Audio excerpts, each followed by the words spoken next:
Hi all, in today's video we're going to be looking at the next section in our notes, which is dividing algebraic fractions. So in my last video where I showed you how to multiply algebraic fractions, hopefully you've seen that the process in multiplying algebraic fractions is very similar to the same process you would do multiplying normal fractions. Okay, the only difference being is we just have some algebra to deal with, however the steps are the same.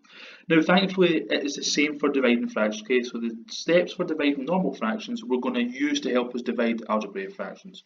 So, if we were dividing normal fractions, okay, so just fractions with numbers in them, what you would do is you would look at your second fraction, you would flip it, and then the question becomes a multiplied question. And that's what's going to happen here today. Okay, so we're going to work through these three examples to show you how these work. So I'm looking at my first question. Okay, so the first step I would do if I was given a dividing fractions question is we would write the first fraction as it is, then I would change it to a multiply and then write the second fraction flipped. Okay, so I'm upside down. And now I've got a question that I was doing previously, which was multiplying fractions. Okay, so again, what I do at this point is I only deal with the numbers at this point and look to see if I can simplify my numbers. So 5 and 9, can't simplify them, they're not in the same times table as each other, apart from the 1 times table, that doesn't change anything. However, I can deal with the 4 and the 8. Okay, I can divide them both by 4. That becomes a 1 there, and that will become a 2 there. Okay, so I'm going to write my two fractions out now again. So that's going to become 5y over 2x, and that's going to multiply 1x, which is just an x, over 9y. And now I'm going to multiply them together. Okay, so I'm going to multiply 5y by x. It's probably better to write the x's first, so it's going to be 5xy.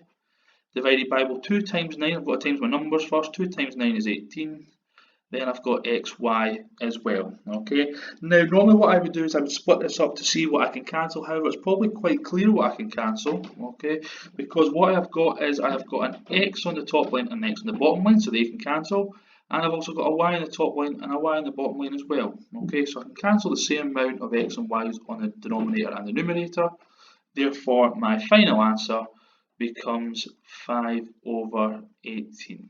Okay, so you can see it's a very similar process to what we were doing previously, just we have to flip the second fraction to make a multiplied question first. Okay, we'll look at the second example now.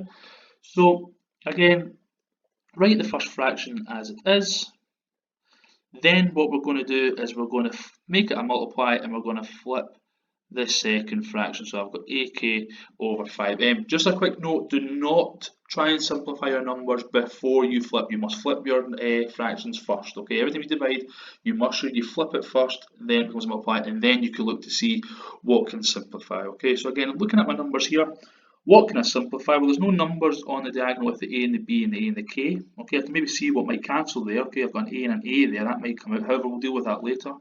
What I'm going to do is I'm going to cancel the 10m and the 5m. Okay, so I'm going to cancel the 10 and the 5 because they're both in the 5 times table. 10 divided by 5 is 2, 5 divided by 5 is 1, so I've got a 1 there. Write my fractions out again.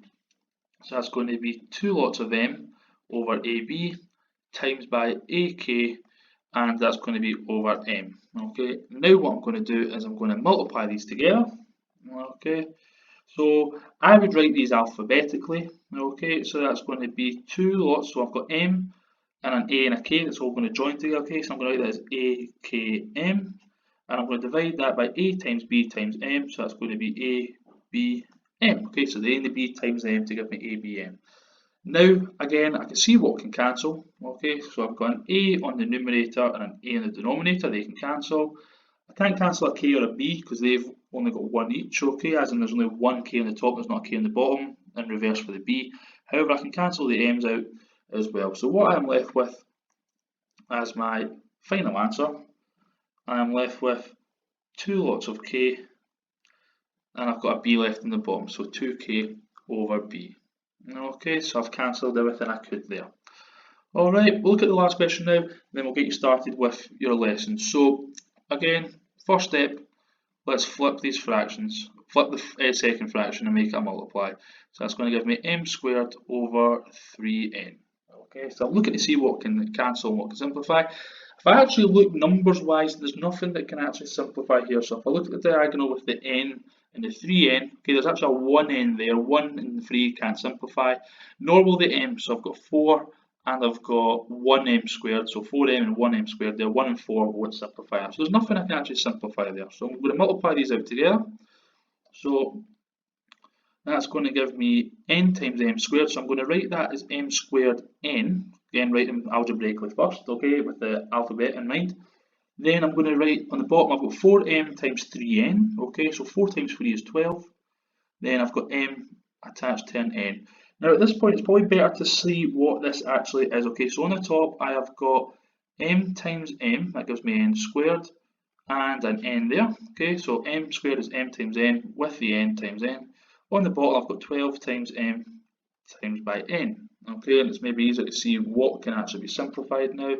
So that m can cancel with that m there, that n can cancel with that n there, so I've got no n's left. However, I still have an m on the top because I had m squared, okay, so I can only cancel 1 there, so I've got m over 12 as my final answer there. Okay, so there's 3 examples in your notes you can copy down, going over dividing by fractions algebraically. However, if you manage the multiplying fractions work from the previous lesson, you'll see that a lot of the work is the exact same. It's just we've got to flip the second fraction first and then change it to multiply before we can begin the process.